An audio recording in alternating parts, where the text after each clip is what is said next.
And the soup kitchen at Queens Galley, we serve restaurant style. That means our guests come in, they get themselves something to drink, they sit down, and they're served real food on a real plate that's made by a chef.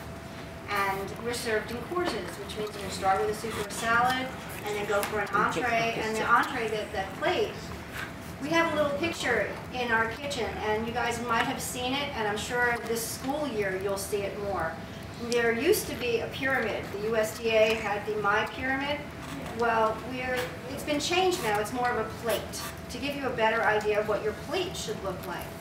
So when we're plating our meals for Queens Galley, we're trying to mimic those sections of the plate, meaning that only a quarter of that plate is a protein base, like with our meat today would be there. But 75% of that plate, which means the 3 other sections, are plant-based. And then out of that plant base, half of it should be produce, fruits and vegetables, preferably a leafy green vegetable.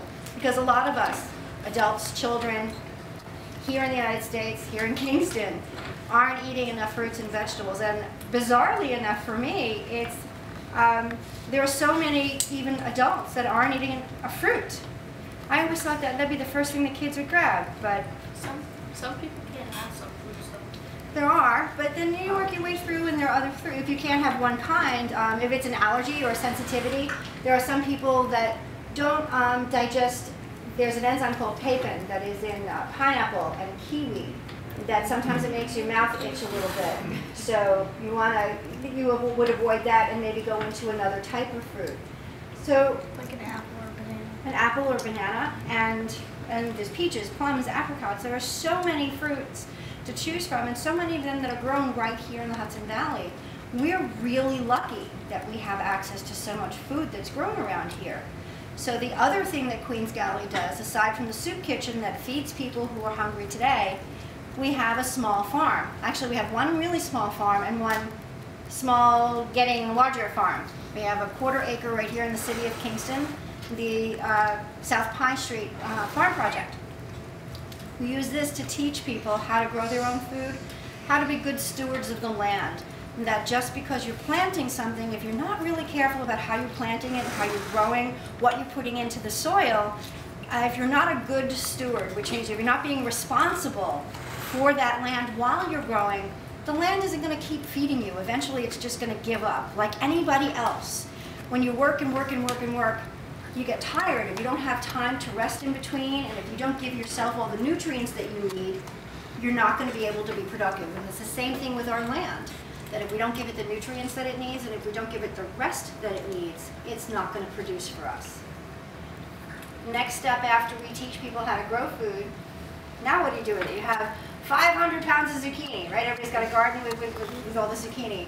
So how do you make the zucchini last until March? Food preservation. We teach how to dehydrate, how to can, how to freeze. Different foods are saved different ways.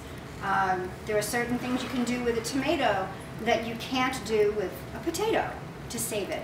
So learning about how our food is grown gives us a better idea of how we're going to save our food and preserve it, so we have it all year long. All right, so now you've grown your food. You've eaten something today, we know how to save our food for later. Well, we got to teach you how to cook it, don't we? Right? You want it to taste good. That if we come across something, let's say dried beans, we've learned that if we give a teenage mom a bag of dried beans, if we don't teach her how to make it taste good, it's going to stay a bag of dried beans. It doesn't do anybody any good. So we have classes with chefs who come in and volunteer, and they teach families and children and teenagers and adults how to cook from basic ingredients, staying within a low budget, because a lot of people are struggling with their money. So how do you make affordable meals that taste good, that look good, that are nutritious, and connecting people to wholesome food. So that's what we do with Queens Galley every single day. We never close. We're open 365 days a year. We serve breakfast, lunch, and dinner, no questions asked, ever. So I encourage you to come by, come visit us at Queens Galley, find out where the classes are being held. We have them all over the place. Where is it located? 254 Washington Avenue. We're between Main and Pearl Street. Between Main and Pearl? It's just a few blocks from here. It's really not that far. And if you take Greenkill, you can actually pass the farm on your way. South Pine Street, right across from Water, is the 1/4 acre. If you go to the farm, can you just walk in and Sure walk can. around? Yep. Yeah, it's open. Yep. More places.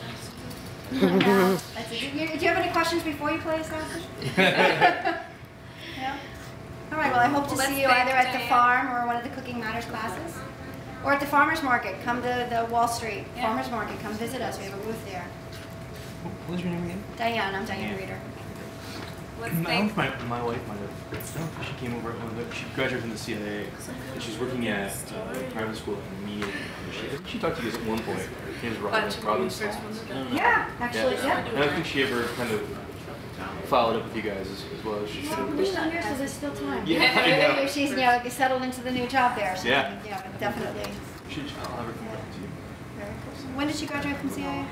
Once. 2 years ago. So she was up at last summer. She was up at Catchkey Farms doing their education, cooking thing, and then she's been at Maple Brook for the last. Yeah, Maplebrook, they actually donate. Do they? Today, I know he didn't eat today. So yeah, certainly enjoy, eat more. He didn't eat today, obviously he's starving. Thank you, Diane. Thank you.